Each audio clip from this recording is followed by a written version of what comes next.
Hi everybody and welcome back to Elle the Law Student. In my last video I was talking about personal statements and how you could read around the subject and some ideas to help you to create that personal statement. Since then I've been on Instagram and I've asked you all basically what it is that you're concerned about to do with personal statements. One of the main things that I was asked was how to create a personal statement that really stands out. Before I start though, just a quick disclaimer. This video is about how to make a personal statement that stands out. However, what you do have to remember is that admissions tutors look for different things.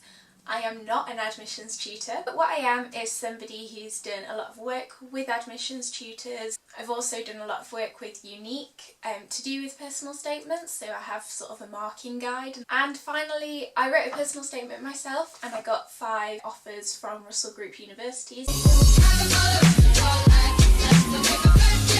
To make sure that you look up the course that you're studying. If you want to go and study a law degree, if you go to Oxford for example, we don't have that much choice as to the modules, so we only get to choose 2 modules, whereas in a lot of law courses you'll be able to choose like 4 or 5.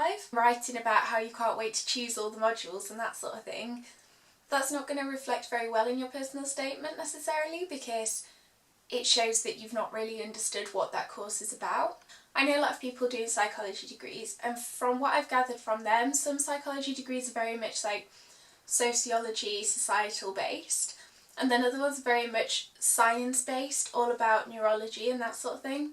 So if you're applying for a psychology course and you look on the prospectus and it's all about neurology, then talking about society and the societal implications of psychology means that your personal statement doesn't reflect why you would be a good student for that particular course. Now obviously that becomes a little bit tricky. I was applying to study law at 5 different universities. Some of those you could choose lots of options and some of them you couldn't choose many options at all. And that's where things do get a little bit more difficult and you kind of have to work your way around that, but it's just worth bearing in mind not to include statements in there that actually might hinder your chances of getting onto that course because you've not actually looked at the contents of that course very well. On the flip side, of course, it's great to look at the contents of the course itself and pick out the specific things that you would be really interested in learning about. If you are really interested in criminal law, picking that out and saying I'm really interested in studying criminal law in particular for these reasons. I think that that would be a really good way to show that you've engaged with the content of the course. The next one that I would say is something that I avoided in my personal statement and I've heard a lot of people say to avoid, but that's make sure that you're not filling your personal statement with cliches. For example, saying, ever since I was 3 years old I've wanted to study law. Maybe that's true, but quite likely it's not true, and even if it is true, why does that matter? Same goes for things like, I'm incredibly passionate about studying law. Why? Maybe you are incredibly passionate about studying law and I'd hope that you are, if that's what you're applying for, but you need to show that, you need to prove that rather than just say it. Next up, I would say show your personality. So I don't mean sort of crack jokes and that sort of thing at the admissions tutors, that might not go down very well, but write how you want to write your personal statement. So a lot of schools and a lot of places will give you a set structure. Potentially avoid that. It can come across as very obvious that that's what you have done. Write it how you would write, and if you write it in your own style and then that style doesn't work, that's fine.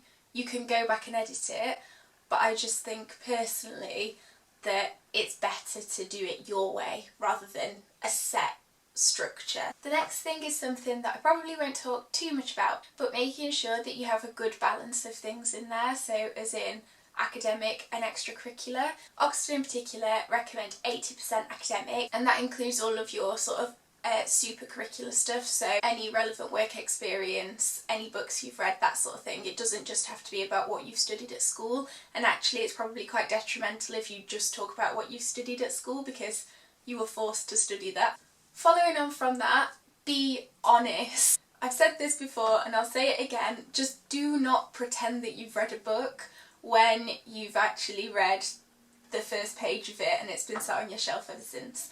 When you say you've read a book, your admissions tutor is going to think that you've kind of read that book, formed opinions on it, maybe gone on to do some extra research, And so especially if you're applying to somewhere where you will be interviewed, really, really bear that in mind. The next thing that I would say is more of a structural point. Make sure that whatever you write is really easy to read.